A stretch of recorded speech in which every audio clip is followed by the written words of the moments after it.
এই যাত্রায় সদরঘাট পরিস্থিতি জানাতে এই মুহূর্তে টার্মিনাল থেকে যুক্ত হচ্ছেন সহকর্মী জাহিদ হাসান। জাহিদ, লঞ্চে ঘরমুখো মানুষের চাপ কেমন দেখছেন এবং গতকালের দুর্ঘটনার পর টার্মিনালে শৃঙ্খলার সার্বিক পরিস্থিতি এখন কেমন দেখতে পাচ্ছেন জানাবেন।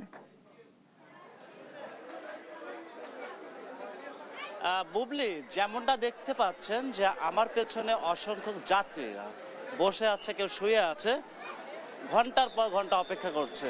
আমরা বর্তমানে রয়েছি রাজধানীর সদরঘাটের লঞ্চ টার্মিনালে এবং ভোলাগামী যে কর্ণফুলী 12 রয়েছে সেই লঞ্চটিতে আমরা অবস্থান করছি এবং আপনাদেরকে দেখাচ্ছি যে অসংখ্য যাত্রীরা তারা ঘন্টার পর ঘন্টা অপেক্ষা করে, কেউ ক্লান্তি বোধ করছেন এবং ভোগান্তির শিকার হচ্ছেন এবং তারা সর্বশেষ লঞ্চের যে ফ্লোরটি রয়েছে ফ্লোরটিতে তারা শুয়ে আছেন, কেউ বসে আছেন। তা আমরা অনেকের সঙ্গে কথা বলেছি, তারা কতক্ষণ ধরে অপেক্ষা করছে এবং এই লঞ্চটি কখন ছাড়া হবে সেই বিষয়টি তারা আমাদেরকে জানিয়েছেন যে এই লঞ্চটি ছাড়ার নির্ধারণ সময়টা এখনো বলা হয়নি, তাদেরকে অপেক্ষা করতে বলা হয়েছে।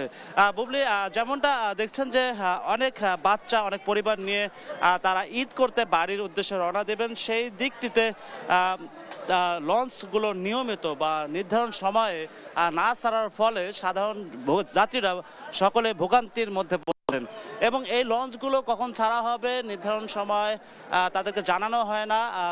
তারা সকাল থেকেই এই লঞ্চ ঘাটে এসে অবস্থান করছেন এবং এই লঞ্চে তারা ঘন্টার পর ঘন্টা কিন্তু অপেক্ষা করে চলেছেন।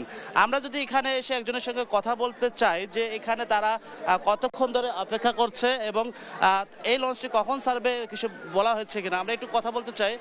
আপু, ভাই একটু প্রায় আপনার 1 ঘন্টা হবো প্রায় বসে আছি। কখন ছাড়বে না, এরকম কোনো নির্দিষ্ট কোনো কথা বলেনি।